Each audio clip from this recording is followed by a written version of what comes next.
యెహోవా రఫా స్వస్థపరచుము దేవా, యెహోవా రఫా స్వస్థనియవా. హల్లెలూయా హల్లెలూయా హల్లెలూయా హల్లెలూయా. హర్మోను మంచువలె నీ దీవెన కుమ్మరించుము, లెబనోను సువాసన మాపై ప్రవహింపుము. హల్లెలూయా. అందరూ చెప్దాం హల్లెలూయా హల్లెలూయా. మరి చాలా ఎండగా ఉంది, అయినప్పటికీ కూడా మీరందరూ దేవుని ప్రేమించి వచ్చిన మీ అందరికీ కూడా ప్రత్యేకమైన వందనాలు చెల్లిస్తున్నాను. హల్లెలూయా హల్లెలూయా. పక్కలను అడగండి, చల్లగా ఉందా వెచ్చగా ఉందని అడగండి. చల్లగా ఉందా వెచ్చగా ఉందా? ఓకే, నేను త్వరగానే ముగిస్తాను. మేము 2 గంటలకు వచ్చాం, 2 గంటల నుంచి ఇక్కడే ఉన్నాం. దీని కొరకు ఏదో ఆలోచన చేయాలి. వచ్చే సంవత్సరానికన్నా చల్లగా ఉండడానికి ఏదో చూద్దాం, ప్రార్థన చేద్దాం. హల్లెలూయా హల్లెలూయా.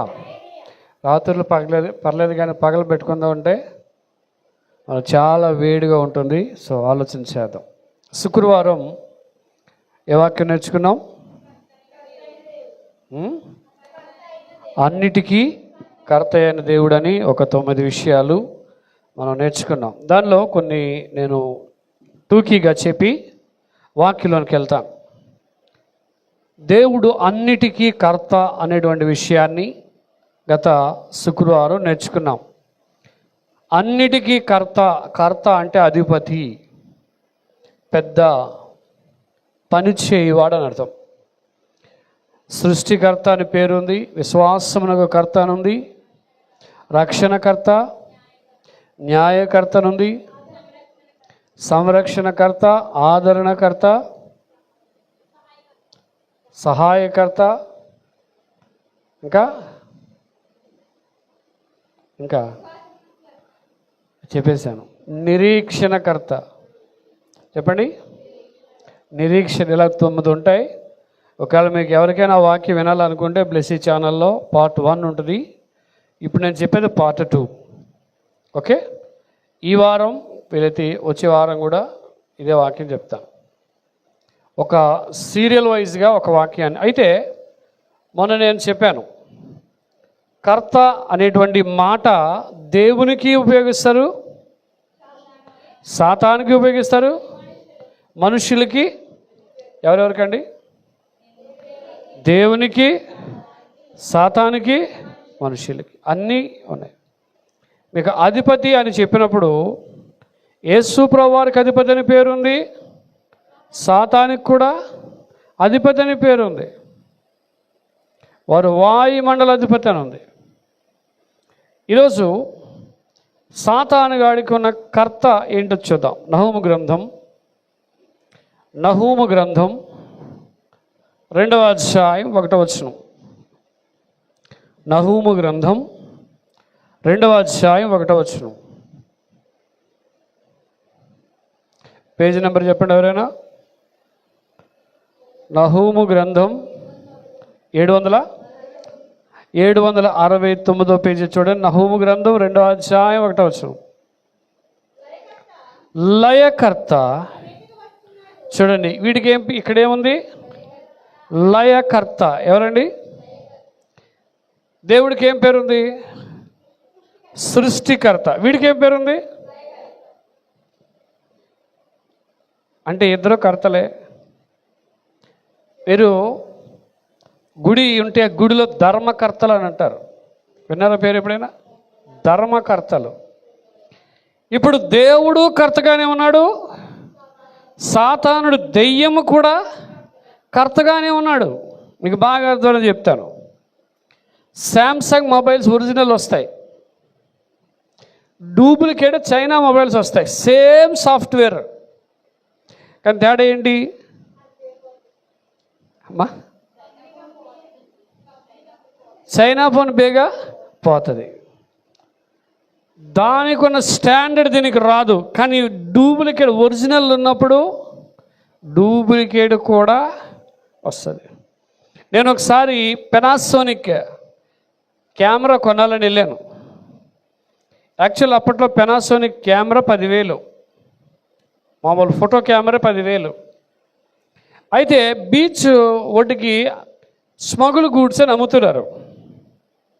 అమ్ముతుంటే పెనాసోనిక్ కెమెరాస్ 1,000 రూపాయలు అన్నారు. ఎంత? ఒరిజినల్ ఎంత? నేను అనుకున్నాను స్మగుల్ గూడ్స్ ఒకవేళ ఇలా తక్కువ రేటుకి వస్తాయి కాబట్టి, చీప్గా వస్తాయి కాబట్టి అమ్మేస్తున్నారేమో అనుకుని చూస్తున్నాను. నా ఫ్రెండ్ ఆడు ఎలక్ట్రానిక్స్ చదువుతున్నాడు. ఎప్పుడైనా ఒరిజినల్కి డూప్లికేట్కి తేడా వేయడం తెలుసా నీకు అని అడిగాడు. ఏంటన్నా? PANA పెనాసోనిక్ అని ఉంటుంది, కానీ అందులో PANA లేదు. కానీ పన్సోనిక్ అని ఉంటుంది. ఇది పెనాసోనిక్, అది పన్సోనిక్. సాఫ్ట్ అంటే అలాగే ఉంటుంది కానీ అది కాదు. మీకు ఇప్పుడు బటర్ఫ్లై ఉన్నదనుకోండి, ఏంటది బటర్ఫ్లై గ్రైండర్ ఉందనుకోండి, సేమ్ డూప్లికేట్ వచ్చిందనుకోండి, బట్ BUTT అని ఉంటుంది, అంతే. ఈ ఉండదు, ER ఉండదు. అలా డూప్లికేట్ వస్తుంటాయి. మనం ఏం చేస్తాం? కంపెనీ కొన్నిసార్లు చూడండి, మీరు ట్యాబ్లెట్కి వెళ్ళారు అనుకోండి, ట్యాబ్లెట్ ఉండదు అక్కడ. ఆడేమంటాడు? సేమ్ అదే కంపెనీ ఉందండి అంటాడు. మరి అదే కంపెనీ ఉన్నప్పుడు అదే కంపెనీ పేరు ఉండొచ్చుగా? ఉండదు. మీకు ఎందుకు చెప్పానంటే, ఎప్పుడైనా సరే నిజము ఉంటుంది, అబద్ధం ఉంటుంది. అలాగే ఒరిజినల్ ఉంటుంది. దేవుడు కూడా, దేవుడు ఎప్పుడు దేవుడే, డూప్లికేట్ ఎప్పుడు డూప్లికేటే. ఇక్కడ దేవుడు సృష్టికర్తగా కనిపిస్తే వీడు ఎలా కనిపించాడు? వీడు ఎలా ఉన్నాడు? మళ్ళీ చదువుమా. లయకర్త నీ మీద, ఈడు కర్తే, వీడు అధిపతే, వీడు పెద్దే. దేనికి ఈడు పెద్ద? లయము చేయడానికి, ఒక మనిషిని చంపడానికి, ఒక మనిషిని శారీరకంగా కృషింప చేయడానికి ఉన్నవాడు ఎవడనంటే సాతానుగాడు. వీడికి అందుకే ఒక పేరు. ఏ పేరు? లయకర్త. ఎలాగా?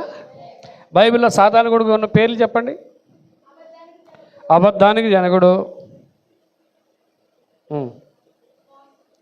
మోసగాడు, ఇంకా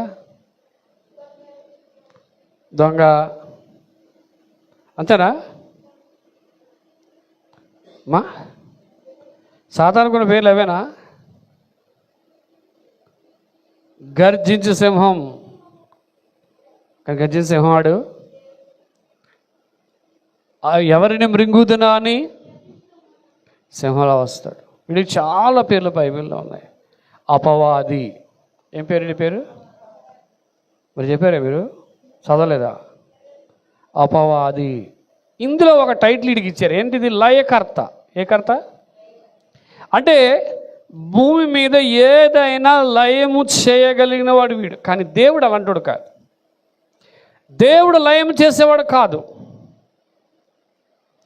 మనోళ్ళు ఒక మాట చెప్తారు, కర్త కర్మ. అంటే ఏంటి? కర్త కర్మ. ఒక మనిషి కర్త, ఒక మనిషి కర్మ, ఒక మనిషి మూడా. మన కర్మ గురించి వెళ్ళొద్దు. మనం ఏదైనా బాగాలేనప్పుడు ఏమంటాం? నా కాలిపోయిందా? మా కర్మ ఇలా కాలిపోయినట్రా.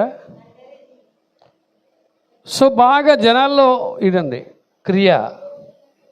కర్త మన సబ్జెక్ట్ అది కాదు. కర్త, లయకర్త. ఎవడు వీడు? లయకర్త. నీ లయకర్త ఎవరి మీదకి? ఏ దేశం మీదకి వస్తాడు వీడు? భారతదేశం పాకిస్తాన్ మీదకి, పాకిస్తాన్ భారతదేశం మీదకి వచ్చినట్ట. నీ మీదకి లయకర్త నీ మీదకి ఎలా వస్తాడు? అందరూ చూడండి, ఎప్పుడైనా మీ మధ్యకి లైకర్త వచ్చాడా? సాతాను కూడా వచ్చాడా? ఎప్పుడు మీ ఇంటి రాలేదా? డోర్ కొట్టలేదు ఎప్పుడూను? ఎప్పుడు డోర్ కొట్టలేదా? ఫోన్ చేయలేదా? సెల్ ఫోన్లో ఎప్పుడు ఫోన్ చేయలేదు మీకు? వాట్సాప్ ఏమి రాలేదా? ఇన్స్టాగ్రామ్లో ఏమి రాలేదా? అమ్మా, ఎక్కడేం కనిపించలేదు. ఇది లయకర్త నీ మీదకి వచ్చుచున్నాడు, కావలి కాయము, మార్గములో కావలి ఉండుము, నడుం బిగించుకుని. ఎలా ఎదిరించాలి అండి అమ్మా? నడుం బిగించుకొని బహుబలముగా. వాడి మీదకి వచ్చేస్తున్నాడు. వెళ్తున్నప్పుడు మీ మీదకి ఎవరైనా మీదకి వచ్చేస్తుంటే ఏం చేస్తారు? కొడేస్తారా? పారిపోతారు. కొంతమంది ఫస్ట్ పరిగెట్టే బ్యాచ్ ఉంటుంది. ఏ బ్యాచ్? అంతేనా? ఎవడన్నా మీ మీదకి వచ్చేస్తున్నాడు అనుకోండి, గబుక్కుని ఏం చేస్తాం? పరిగెడతాం. ఒక పిచ్చోడు వస్తున్నాడు అనుకోండి, మీ పొజిషన్ ఏంటి? ఒక పిచ్చోడు వస్తున్నాడు అనుకోండి, మీ పొజిషన్ ఏంటి? మా ఊరిలో కిడిపేటలో ఒకసారి ఒక ఇన్సిడెంట్ జరిగింది. ఏంటంటే, సాయంత్రం 4 గంటలకి మా ఇంటి చుట్టుపక్కల ఒక యవనస్థ స్త్రీలు ఒక 3-4 కలిసి వాళ్ళు బిందెలు పట్టుకొని, పైప్ ఉంటుంది కదా, పోరింగ్ అంటారు మా సైడ్, వెళ్తున్నారు. వెళ్తుంటే ఆ ఊరిలో పిచ్చోడు ఒకటి తిరుగుతాడు. ఎవడు? పిచ్చోడు తిరుగుతాడు. పిచ్చోడు అంటే మనం ఏమనుకుంటాం? ఆడికి అసలు జ్ఞానం లేదని అనుకుంటాం. ఈ ముగ్గురు వెళుతున్నప్పుడు వాడు సినిమా పాట అనుకున్నాడు. వీళ్ళ ముగ్గురునే చూసి బిందులు పడేసి పరిగెట్టి పారిపోతున్నారు వీళ్ళు. ఈలోపు అక్కడ మా పెద్దన్నయ్య, చిన్నన్నయ్య, మేము ఉన్నాం. వీళ్ళు ఎందుకు పరిగెడుతున్నారని అడిగితే ఆడు సినిమా పాట పాడుతున్నాడు. ఎవడాడు? ఆడు పాడిన పాట ఏంటంటే మహవాణి యవ్వనం అని పాడుతున్నాడు. ఆడు పిచ్చోడని ఎలా అనుకుంటాం చెప్పండి అమ్మా? ఆడు అమ్మాయిలను చూడగానే ఆడు పాడాడు పిచ్చోడు కాదు, పిచ్చోళ్ళు యాక్ట్ చేస్తున్నాడు. వీళ్ళు బిందులు పాడేసి ఏం చేశారు? వెంటనే పారిపోయారు. సో లయకర్త అలాగే నీ మీదకి వచ్చుచున్నాడు, కానీ తెలీదు. ఎందుకు తెలీదు? మనకన్నీ తెలుసు. తెలీదు అని మనం ఏం చేస్తాం అమ్మా? చాలాసార్లు మనం సాతానుగాడికి అవకాశం ఇచ్చి తెలీదు అని తప్పించుకుంటాం. లయకర్త నీ మీదకి వచ్చుచున్నాడు. దుర్గం అంటే నీ యొక్క శరీరం, నీ ఆస్తి. మీ ఇంట్లో బంగారం ఉందనుకోండి, బీరువాకి ఎన్ని తాళాలు వేస్తారు? ఇప్పుడు తాళం వేసి వచ్చారా, తాళం వేయకుండా వచ్చారా అమ్మా? ఇంటి దగ్గర 1 కేజీ బంగారం ఉందనుకోండి, మీరు ఇంటికి వచ్చినట్టు ఏం చేస్తారు అమ్మా? ఉంటే ఏం చేస్తారు? ఎన్ని తాళాలు వేస్తారు చెప్పండి మీరు?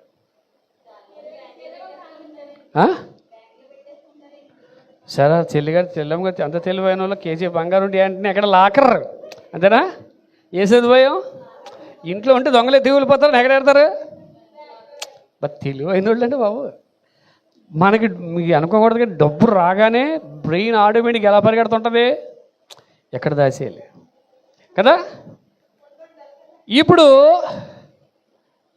ఇంటి దగ్గర మనకి ఏదైనా వస్తుంటే చాలా భద్రంగా దాస్తాం కదా. నేను చిన్నప్పుడు బైబిల్లో ₹1 కాగితం 10 సార్లు చూసేవాడిని, ఎవడని తీసేస్తారేమని. ఒకసారి మా చిన్ననే చూశాడు. ఇటు రోజు బైబిల్ తీసి చదువుతున్నాడంటే ₹10 అందులో ఉంది. ఒకరోజు చూశాడు, 2వ రోజు చూశాడు, 3వ రోజు తీసేసాడు. నేను బైబిల్ మొత్తం ఎత్తుతాను కానీ లేడు. నేను అనియా ₹1 తీసాడు. నేను ఎక్కడ తీసాను? నువ్వు రోజు చూసుకున్నా కదా అన్నాడు. రోజు నేను చూసుకోవడం వీడు చూస్తున్నాడు అంటే ఎవరు తీసినట్టు లెక్క? ఆర్డర్ తీసుకున్నాను. ఆ తర్వాత పాపం చాలాసేపు అలా ధ్యానంగా కూర్చుంటే, ఒరే 2 ఐస్లు కొనుక్కుని తినేసాను రా అన్నాడు. ఎన్ని ఐస్లు? 2 ఐస్ క్రీమ్లు కొని తినేసాను రా. నువ్వు రోజు చూస్తున్నావు చూడగలాగా అన్నాడు. అప్పుడు అనిపించింది, ₹1 కోసం అన్నిసార్లు చూస్తున్నాం మనం.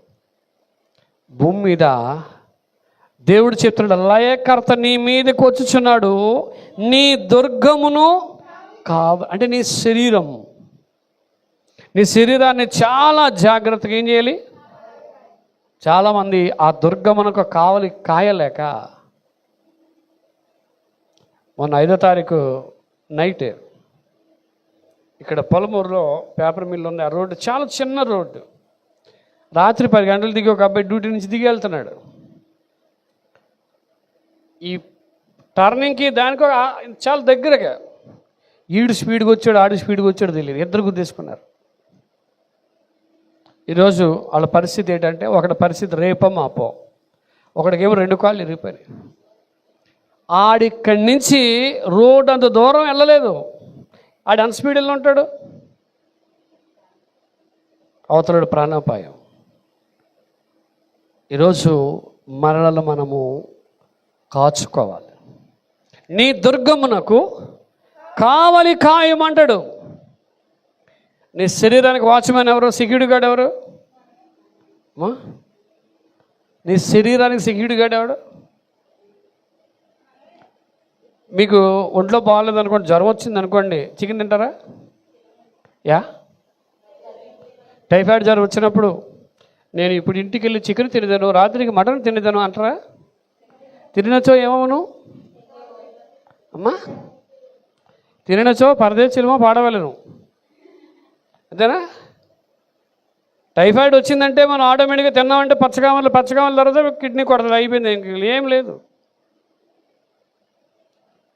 అంటే అర్థం ఏంటంటే నీ శరీరాన్ని జాగ్రత్తగా కాసుకోవాలి.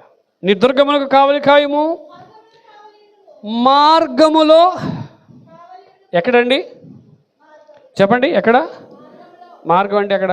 ఏ మార్గం అమ్మా? నీ వెళ్ళే మార్గం అనుకుంటున్నాను, కానీ నువ్వు ప్రయాణించే ప్రతి మార్గము ఎలాంటిదో ఒకసారి మనం ఏం చేయాలి? అది కావలి కాసుకోవాలి. అది ఎలాంటి మార్గం? తప్పుడు మార్గమా, మంచి మార్గమా? కొన్ని మార్గాలు వెళ్ళినట్టు బాగానే కనిపిస్తాయి, కానీ ఆ మార్గము తిరిగి వచ్చేటప్పుడు దాని మార్గం యొక్క పర్యవసానం ఎలా ఉంటుందంటే చేదుగా ఉంటుంది. మార్గము, అందుకే పురాతన మార్గములను పరిశీలించి చూడండి అంటాడు. ఏ మార్గం అండి? ఎందుకు ఈ మార్గం? యేసుప్రభువు నేనే మార్గమును జీవమును అన్నాడు. లోకంలో ఏ మార్గంలో కూడా సత్యం లేదు, ఆ పరిశుద్ధత లేదు. చూడండి, మీరు లోకంలో పండగలు జరుగుతాయి, ఆ పండగలు ఏముంటుంది? పండగలు ఏముంటాయి? పిండి వంటలు, రికార్డింగ్ డ్యాన్సులు, అది అలాంటివి చెప్పండి. పేకాట్లు, గుండాట్లు. మా చిన్నప్పుడు లక్కీ పట్ట వేసేవారు, మరి ఇప్పుడు వేస్తున్నారు లేదు తెలియదు, కానీ లక్కీ పట్ట అనేవారు, నెంబర్స్ ఉంటాయి. కాబట్టి ఇవన్నీ మనం ఆలోచన చేస్తే ఇవన్నీ ప్రజలను చైతన్యవంతులు చేయడానికా? ఇప్పుడు మీరు అందరూ తీర్థానికి వెళ్ళారు అనుకోండి, జైంట్ వీల్ ఎక్కారు అనుకోండి, ఎంతసేపు ఉంటుంది సంతోషం మీకు? 2 నిమిషాల తర్వాత దానివల్ల ఆత్మీయ జీవితం ఏమైనా బలపడిందా? నీ మార్గం ఏంటి? నీ మార్గంలో ఎంతవరకు సత్యం ఉంది? మొన్న వ్యక్తి నేను యేసుప్రభు గురించి చెప్పాను, తాగేసి ఉంటే వాడు అంటాడు, నీవు డబ్బులు ఇచ్చి తాగానా అని అడుగుతున్నాడు. ఆ డబ్బులే, కానీ తాగడం ఎందుకు బాబు, బాగుపడు, యేసుప్రభుని తెలుసుకో అన్నాను. నీ డబ్బులు ఇచ్చి తాగినప్పుడు అప్పుడు చెప్పు సువార్త అంటున్నాడు. అంటే సువార్త చెప్పడం కూడా ఇష్టం లేదు వాడికి. నీ మార్గము చదువు మళ్ళీ,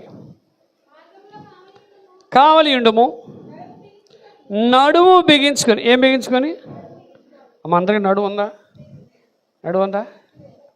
ఈ నడుము చాలాసార్లు, ఈ నడుము కానీ పనిచేయలేదు అనుకోండి, మీరు దేనికి పనికిరారు. తెలుసా మీకు? ఎన్ను పోసన దేవుడు ఏమిటి అందులో ఆ మెటీరియల్ ఏం వాడాడో మనకు తెలియదు, కానీ ఈ ఎన్నుపోస చాలా స్ట్రాంగ్గా ఉంటుంది. ఒక బస్తా బియ్యం మొయ్యాలన్నా ఏం మొయ్యాలన్నా ఏం ఉండాలి నీకు? ఒకవేళ బస్తా ఎత్తుకున్నప్పుడు కానీ పుట్టుకు అందనుకోండి అమ్మా, దేనికి పనికిరావు. నడుము బిగించుకొని ఎలా ఎదిరించాలి? సాతానుని ఎలా ఎదిరించాలి? ఒకసారి ఒక ఆయన దెయ్యం పట్టినామని తీసుకొచ్చారంట. ఎవరిని?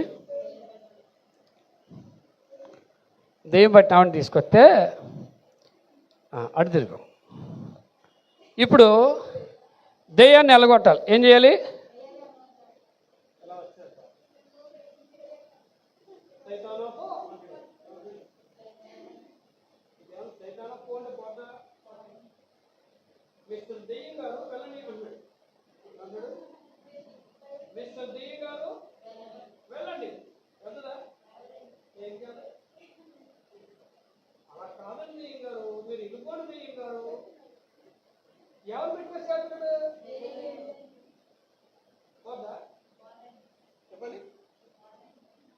ఇప్పుడు దెయ్యాన్ని గద్దించాలా? దెయ్యం గారు ప్లీజ్ అండి వెళ్ళిపోండి అంటే వెళ్ళిపోద్ది దెయ్యం? ఎందుకు వెళ్దా అమ్మా? గద్దించాలి. యేసు ప్రభువారు అపవిత్రాత్మను ఏం చేశారు? గద్దించారు. నువ్వు బైబిల్ పట్టుకెళ్ళి యేసు నామములో యేసు నామములు వెరైటీగా అన్నావు అనుకోండి, పోతుంది. మా ఊర్లో కొత్తగా ఒక అతను పాస్టర్ గారు అయిపోయాడు. కొత్తగా ఒక అతను పాస్టర్ గారు అయిపోతే అతను అంటున్నాడంటే, మీ దగ్గర ఎవడికి ఏ దెయ్యం పెట్టిన టపదిని చేస్తున్న దగ్గర అంటే అందరూ వెళ్ళిపోతున్నారు దెయ్యం పెట్టిన అందరూ. మా ఊళ్ళో రత్నపేట అని ఒక ఊరు ఉంది. ఆ ఊరిలోకి వెళ్ళాడు ఒకడి పిచ్చోడు. ఆడి దెయ్యం పెట్టిందని చెప్పేసి నేను వదలగొడేస్తానని వెళ్ళిపోయాడంట. వెళ్ళిపోతాడు. పాపం 3 రోజులు ఉపవాసం ప్రార్థన చేశాడు. ఎన్ని రోజులు? ఆడు అంటున్నాడంట, నువ్వు ప్రార్థన చేస్తే నేను వెళ్ళను అంటున్నాడంట. అంటున్నాడు, నువ్వు ప్రార్థన చేస్తే కేడీపేటలో ఆనందరావి గారు ఉన్నారు కదా, ఆయన చేస్తే పోతానన్నాడట.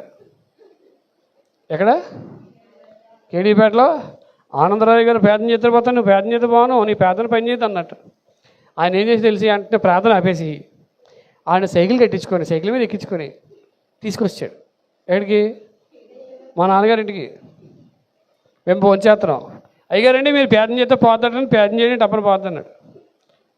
మా నాన్నగారు నేను ప్రార్థన చేయను అన్నాడు. ఏమన్నారు? నేను చేయను. ఎందుకు చేయను? నువ్వు పాస్టర్ గారు కదా, నువ్వు ప్రార్థన చేస్తే అది ఏం పోవాలి. ఇప్పుడు నేను ప్రార్థన చేస్తే పోద్ది అది. ఇప్పుడు కిరీట్ ఎవరికి వస్తుంది? ఈయనకి వస్తుంది. నువ్వు కొత్తగా సేవకుడు అయిపోయి కదా, ప్రయత్నం చేయి, ఇంకో 2 రోజులు ఉపాసన చేయి. అతనికి ఏం చేయాలో అర్థం లేదు. ఇప్పుడు దెయ్యం అనేది మనం ఎప్పుడైనా సరే దానిని వెళ్ళగొట్టే స్థితిలో నువ్వు ఉంటే వెళ్ళగొట్టగలవు. లేకపోతే దెయ్యం దగ్గరికి వెళ్ళి మరి నేను పాస్టర్ గారిని వెళ్ళిపోతావా అన్నది అనుకుని వెళ్తుంది అది. అమ్మా ఎందుకు వెళ్దా? కుక్కెచ్చి అంటే పోద్ది దెయ్యం. దానికంటే పవర్ఫుల్గా చెప్పాలి. నడుము బిగించుకొని ఎలా ఎదిరించాలి? బహుబలముగా. నీ బలం సరిపోదు. ఏ బలం కావాలి? దేవుని బలము కావాలి. బహుబలముగా ఎదిరించు. లయకర్త నీ మీదకు వచ్చుచున్నాడు. దుర్గమునకు కావలి కాయము, మార్గములో కావలి కాయము. నడుము బిగించుకొని బహుబలముగా ఎదిరించు. బైబిల్లో ఒకరు దెయ్యాన్ని ఎలగొట్టాలనుకున్నారు. ఆ దెయ్యం ఏం చేసిందంటే వాళ్ళని శుభ్రం చితక్కొట్టేసి పరిగెట్టేటట్టు చేసింది. ఏం చేసింది? పరిగెట్టించిన తర్వాత పట్టుకున్నట్టుందంట. నాకు పౌలు తెలుసు, నాకు యేసుప్రభు తెలుసు, మీరెవరు అని అడుగుతుందంట. అంటే వీళ్ళకి ఏం లేదు, ఆత్మే ఐడెంటిటీ లేదు. మీరు ఎందుకే ప్రార్థనకు వచ్చినప్పుడు మీరు చేయాల్సిందే, ప్రభువా నీ ఆత్మతో నన్ను నింపు. నీవు ఆత్మతో నింపబడితే ఆత్మకార్యాలు జరుగుతాయి. దేవుడు అక్కడ కార్యం చేస్తాడు. ఇక్కడ ఏమంటాడంటే నడుము బిగించుకొని బహుబలముగా అపవాదులు ఎదిరించుటి, అప్పుడు వాడు మీ యొద్ద నుండి ఆడు పారిపోవాలని మీరు ఎలా ఎదిరించాలి? మీరు ప్రార్థన చేసినాడు, ప్రభువా స్తోత్రం తండ్రి, సైతాన్ వచ్చేస్తుంది ప్రభువా, సైతాన్ అప్పో అన్నారు అనుకోండి, పోతుంది అది. సైతాన్ పోతాడా? బహుబలముగా ఎదిరించము. కాబట్టి లయకర్త. ఏం పేరు వీడి పేరు? దేవుడు మనము లయము కాకుండా ఉండాలని చూస్తే వీడు లయము చేయాలని చూస్తాడు. హోషేయ గ్రంథం చదువు ముగించుకుందాం. హోషేయ గ్రంథం 9వ అధ్యాయం 6వ వచనం చదువు ముగించుకుందాం. ఈ లయకర్త వచ్చినప్పుడు, ఈ లయకర్త వల్ల లయము సంభవించగానే ప్రజలు ఎలా ఉంటారో చూద్దాం. 9:6 హోషేయ గ్రంథం. లయము సంభవించినందున జనులు వెళ్ళిపోయి ఉన్నారు. ఏం సంభవించింది అక్కడ? లయము సంభవించింది, యుద్ధం జరిగింది, లేకపోతే పాడు సంభవించింది, కీడుంది. అక్కడ కీడున్నప్పుడు లయం అయిపోతున్నారు కదా, అక్కడ నుంచి జనులు ఏమైపోతున్నారు? వెళ్ళిపోయి వారికి ఏమా స్థలముగా ఉండును, శ్మశానముగా ఉండును,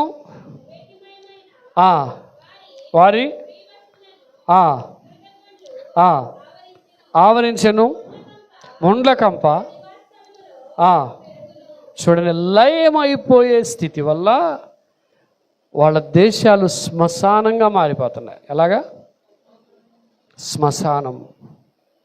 ఈరోజు చాలామంది శ్మశానంగా మారిపోవడం వల్ల సాతానుడు లయకర్త. దేవుడు పేరు చెప్పుకొని ఒంటి నిండా బాంబులు పెట్టుకొని పవిత్ర యుద్ధమని బాంబులు పేల్చి చంపేస్తున్నారు. ఎంతోమంది అమాయకులు బలైపోతున్నారు.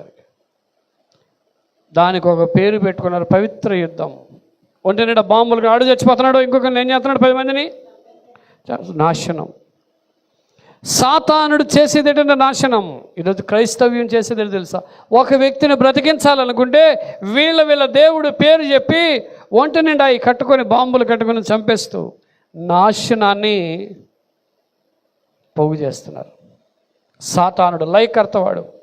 రెండవది, వెండి మయముగా ఉన్నవారి యొక్క స్థితి దురదగుండ్లు అయిపోయినాయి.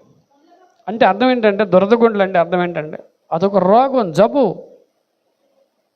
ఆ రోగం జబ్బు ఉన్నప్పుడు మనిషి సంతోషంగా ఉండలేడు. మూడోది ముండ్ల కంప. ఎలాగండి? మీకు అందరికీ ముండ్ల చెట్టుని ఫ్రీగా ఇచ్చాను అనుకోండి, ఏం చేసుకుంటారు మీరు? ఇల్లు కడతారా? ముండ్ల కంప, ముళ్ళు చెట్టు దేని పనికొస్తుంది? నేను మన నాగార్జున సాగర్ వెళ్ళాను. ఆ ఊర్లో బయటికి వెళ్తే అన్ని ముళ్ళు చెట్లే. నేను అడిగాను, ఈ ముళ్ళు చెట్లు దేనికి ఉపయోగపడతాయి అన్నాను, అడిగాను. అప్పుడు అన్నారు, పొయ్యిలోకి తప్ప దేనికి ఉపయోగపడవు. ముళ్ళు చెట్టు దేనికి? అవి ఎండిపోయిన తర్వాత కొట్టేసి పొయ్యిలో వాడతారంట. దేనికి పనికిరాని ఏంటంటే ముళ్ళు చెట్టే, ముళ్ళకంప. అంటే అర్థం ఏంటంటే, ఈ లయకర్త మన జీవితంలో వస్తే మన జీవితం ముళ్ళుగాను దురదగొండ్లుగాను శ్మశానంగాను మారిపోద్ది. ఈరోజు ప్రపంచం ఈ లయకర్త ఏలుచున్నాడు. ఈ లయకర్త కనపడడు. పాత నిబంధనలో దావీదుకి కొన్ని శ్రమలు వచ్చాయి. మొట్టమొదటిగా గొలియాతు, రెండోది ఎలుగుబంటి, మూడోది సింహం. ఈ మూడు కనిపించేవి. గొలియాతు కనిపించాడు, ఎలుగుబంటి కనిపించింది, సింహము కనిపించింది. ఇప్పుడు ఏది కనిపించదు మనకి. కనిపిస్తుందా? గొలియాతు లాంటిది కనిపించదు, ఎలుగుబంటి కనిపించదు, సింహము కనిపించదు. కానీ వాటి స్వభావాలు ఈ లయకర్త రూపములో సమాజంలో ఉన్నాయి. మనిషిని పాడు చేసి, మనిషిని పాపం వైపు నడిపించి లయము చేసేది ఏదైనా ఉందనంటే సాతానుడు. ఆడి పేరు ఏం పేరు? ఏ కర్త? ఈ లయకర్త నీ మీదకి వచ్చుచున్నాడు. కాబట్టి నువ్వు ఎలా ఉండాలి? ఇవన్నీ తెలియదు ప్రపంచానికి. ఈరోజు ఉదయం బతికాం, ఉదయం తిన్నాం, మధ్యాహ్నం తిన్నాం, రాత్రి తిన్నాం, అయిపోయింది. తినము, త్రాగము, ఈ మూడు ఉంటే ఎంత? నేను అప్పుడప్పుడు అనుకుంటాను, ఏ పనికి వెళ్ళకుండా, ఎక్కడికి ఏ పనికి వెళ్ళకుండా టైంకి అన్నీ దగ్గరికి వచ్చేస్తే నేను దేవుడిని ఎంత స్తుతిస్తానో అనుకుంటాం. అమ్మా తిన్నంటే ఏమవుతుంది అమ్మా? నిద్ర. కడుపు నిండిన తర్వాత మనం దేవుడు అంటామా? దేవుని కంటే సుఖానుభవం కలిగిన వారంట. ఎవరండి? ఇంత ఎండలో ఇంత చెమటలు కారిపోతా వాక్యం చెప్పాలా? మీరు చెమటలు కారుతూ వాక్యం వినాలా? దేవుని కంటే సుఖానుభవాలు కాకూడదు మనం. మనుష్యులు ఏమైపోయి ఎండ కాసేస్తుందండి. ఈరోజు ఎండ కాసింది, ఇదే రోజు వర్షం వచ్చింది అనుకోండి, జనాలు ఏమంటారు? ఏ అమ్మ గుడికి వెళ్ళదంటే వర్షం వచ్చేసింది దగ్గర ఎలా వస్తాం? రాత్రి కూడా ప్రార్థన అనుకోండి, కరెంట్ పోయింది అనుకోండి, ఏమంటారు? అయ్యారండి కరెంట్ లేదండి, ఎలా వస్తాం? మరి కరెంట్ లేదని ఇంటి దగ్గర తినడం మానేసిరా? వాళ్ళ చెల్లిదో అక్కదో పెళ్ళి అనుకోండి, కరెంట్ లేదని ఇంటి దగ్గర ఉండిపోతారా? చీకట్లో నడిచిపోతారు. లోకం టేస్టీగా కనిపిస్తుంది, భక్తి జీవితం చేదుగా ఉంటుంది. కానీ భక్తి జీవితం ఆ చేదులోంచి మధురంలోకి వెళ్తే నీకు ఏదైనా సరే సంతోషంగానే ఉంటుంది. దానికి స్తోత్రం. హల్లెలూయా, హల్లెలూయా. ఇప్పుడంటే అన్నీ వచ్చేసినాయి కానీ ఫ్యాన్లు అయ్యి, పూర్వం ఫ్యాన్లు ఉన్నాయా అమ్మా? పూర్వం ఫ్యాన్లు ఉన్నాయా? మా చిన్నప్పుడు కరెంటే లేదు మా ఇంట్లో. దీపంబుడ్డి, ఆ దీపంబుడ్డి దగ్గర చదువుకుంటే ఇలా బుర్ర తీసుకుంటే ఇవన్నీ కాలిపోయి ఏడి తల వెంట్రుకలు. మా నాన్నగారు డౌట్, రే ఎవడో దీపంబుడ్డి దగ్గర తల కాల్ చేసుకోండి, దూరం జరగండి అని. వాడు దూరంగా ఉంటే కొలి కాపాడవు. అబ్బా బుక్క అందవు. అదే ఎంత బుడ్డి, చిన్న బుడ్డి, ఎంతమంది సరిపోతుంది? ఇప్పుడంటే అన్నీ వచ్చినాయి, ఒకప్పుడు ఏమీ లేవు. మీరు కొన్ని పల్లె ప్రాంతాలు వెళ్ళండి, ఇప్పటికి అదే స్థితి. మొన్న నేను నాగార్జున సార్ వెళ్ళినప్పుడు అక్కడ వాళ్ళు ఈ కర్రలు ఉంటాయి కదండి, కర్రలు, ఆ కర్రలు అదో రకమైన కర్ర, ఆ కర్ర కాలుతుంటే అదో రకమైన స్మెల్. నేను అన్న స్మెల్ ఏంటి అని అడిగితే, ఆ కర్ర బాగా కాలుతుందండి, అది స్మెల్ వస్తుంది. మరి తిన్నప్పుడు అన్నం కూడా ఏమొస్తుందంట? అదే స్మెల్ వస్తుంది. మరి ఎట్ట తింటావు? వాళ్ళకి అలవాటు అయిపోయింది. ఏమైపోయింది? అందుకని అన్నంలో ఆ స్మెల్ రాకుండా పసుపు కలుపుతారు. ఏం కలుపుతారు? ఆ పసుపు అన్నంలో కలుపుగానే ఆ స్మెల్ పోద్దంట. అప్పుడు అనుకున్నాను, పోన్లీ ఏదో రకంగా స్మెల్ లేకుండా తినగలం. ప్రభునందు ప్రియులారా, దేవుని కొరకు మనం పనిచేయాలి. లయకర్త మన మీదకి వచ్చుచున్నాడు. వచ్చే వారం మనము కర్తలమైతే ఏ విషయాన్నో మనం వచ్చే వారం చూద్దాం. ఎన్ని నేర్చుకున్నాం మనం ఇప్పటికి? పార్ట్ 1 దేవుడు కర్త అయి ఉన్నాడు అని నేర్చుకున్నాం. రెండోది లయకర్త. ఎవడు? సాతానుగాడు. ఇంకా చాలా ఉన్నాయి కానీ నేను చెప్పట్లేదు, చాలా టైం అయింది కాదు, ముగిస్తున్నాను. వచ్చే వారం మిగతాది మనం నేర్చుకుందాం. దేనికి స్తోత్రం. హల్లెలూయా. అటు ఇటుగా దేవుడు మీ అందరిని దీవించి ఆశీర్వదించును గాక. ఆమేన్. అందరు లేచి నిలబడదాం.